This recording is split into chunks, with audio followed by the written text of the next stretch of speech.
पुराने जमाने में बंजारे व्यापार का सामान गांव-गांव और शहरों तक ले जाया करते थे।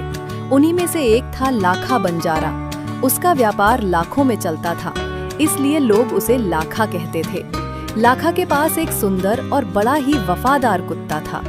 दिन में वो ऊँटों के साथ चलता और रात में डेरा डालने पर पूरे पड़ाव की रखवाली करता।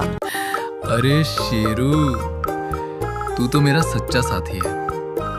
जब तक तू है, मुझे किसी चोर लुटेरे का डर नहीं। कुत्ता पूंछ हिलाकर देखता है, मानो कह रहा हो, हाँ मालिक, मैं हमेशा तेरी रक्षा करूंगा। लेकिन वक्त हमेशा एक सा नहीं रहता। एक दिन लाखा व्यापार में बुरी तरह हार गया। उसने अपना ऊँट भी बेच दिया और उसे पैसों की सख्त जरूरत पड़ी। सेठ जी, व्यापार में मेरा सब कुछ डूब गया है। लाखों का नुकसान हो गया। अगर आप मुझे रुपए उधार दे देंगे तो मैं साल भर में सूद समेत लौटा दूंगा। मेरी जबान पर भरोसा कर लीजिए। लाखा, जमाना भरोसे पर नहीं चलता। आजकल लोग कहाँ विश्वास करते हैं। अगर रुपए चाहिए तो कुछ गिरवी रखना पड़ेगा। सेठ जी, मेरे पास तो फूटी कौड़ी भी नहीं बची है। सब कुछ डूब गया है। मेरे पास गिरवी रखने के लिए कुछ भी नहीं है। तो फिर ये कुत्ता ही गिरवी रख दो। जब पैसा चुका दोगे, इसे वापस ले जाना। लाखा का दिल टूट गया। उसने कुत्ते की आंखों में देखा। कुत्ता मासूमियत से देख रहा था, जैसे पूछ रहा हो, मालिक, मुझे क्यों छोड़ रहे हो? माफ करना मेरे साथी, मजबूरी है।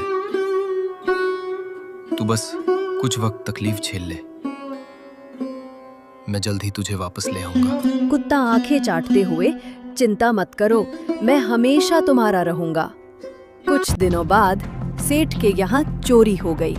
कुत्ते ने चोरों का पीछा किया और जंगल तक पहुंचा। वहां चोर माल गाड़कर भाग गए।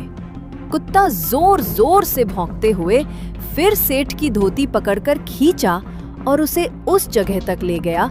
जब मिट्टी खोदी गई तो सारा चोरी का सामान निकल आया। सेठ गदगद हो उठा और कुत्ते को गले लगाकर बोला, अरे वाह, ये तो सच में भगवान का दिया हुआ प्रहरी है। इसने तो मेरा लाखों का धन बचा लिया। तू तो इंसानों से भी बढ़कर निकला। आज से तू मेरी कैद से आजाद है। जा, अपने मालिक के पास जा। उसने एक चिट्ठी लिखकर कुत्ते के गले में बांध दी। इधर लाखा का व्यापार फिर से अच्छा हुआ और उसने बहुत पैसे कमाए। उसे अपने शेरू की बहुत याद आती थी। पैसे लेकर वह सेठ के पास जाने ही वाला था कि अचानक उसने दूर से अपने कुत्ते को आते देखा।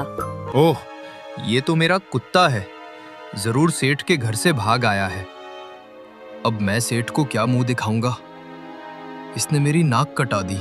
गुस्से में अंधा होकर उसने लाठी से कुत्ते के सिर पर प्रहार कर दिया। कुत्ता वहीं गिर पड़ा। तभी लाखा की नजर कुत्ते के गले में बंधी चिट्ठी पर पड़ी। उसने खोला और पढ़ा, तुम्हारे कुत्ते ने चोरी का माल वापस दिलवा दिया है।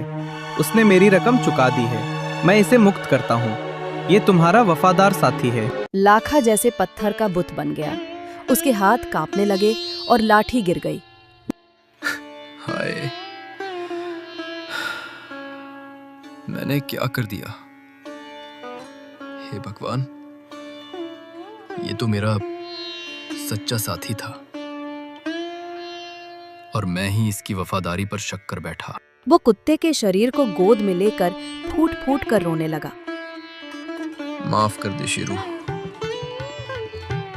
तूने आखिरी सांस तक मेरी इज्जत बचाई और मैंने तुझे इनाम में मौत दी। हाय, ये मेरे हाथ क्यों ना टूट गए? लेकिन अब पछताने से क्या होता। लाखा ने उस वफादार कुत्ते की समाधि बनवाई। आज भी धर्मपुर के तालाब किनारे वो समाधि खड़ी है और लोगों को बताती है, वफादारी का मोल पहचानो, वरना एक पल की गलती सारी उम्र का पछतावा बन सकती है। हमारी चैनल रिंकल टून टीवी को सब्सक्राइब करें और लाइक शेयर करें। Thank you.